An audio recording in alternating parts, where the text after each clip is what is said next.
If you're a Nigerian living in Ghana who sends money back home, or you're a Ghanaian who has friends and family living here in Nigeria, this video is for you.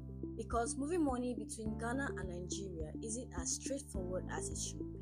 And one big reason is this: Ghana runs heavily on mobile money while Nigeria runs mostly on bank accounts. So while sending money within Ghana might feel easy, once Nigeria is involved, things get a little more complicated. And if you're not using the right platform, you could end up paying more fees, getting poor exchange rates, and waiting longer than necessary. The good part, MTN MoMo has a way to make this easier. And what makes it even better is that you don't even need internet to send money. The whole process works through USSD. So in this video, I will show you exactly how to send money from Ghana to Nigeria using MTN MoMo. But before I show you how it works, make sure to like this video and subscribe for more practical money guides like this.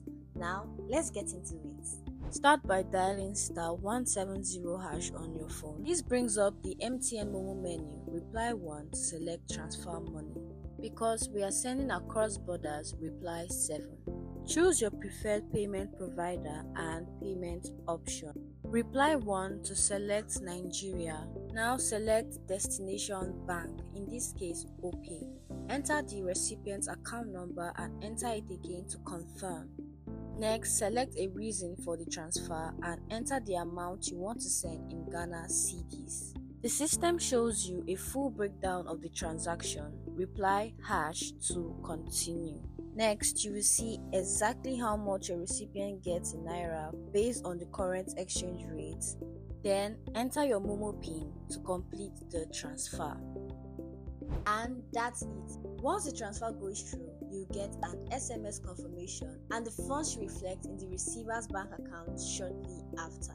If you found this video helpful, make sure to like, subscribe, and turn on notifications for more practical guides like this.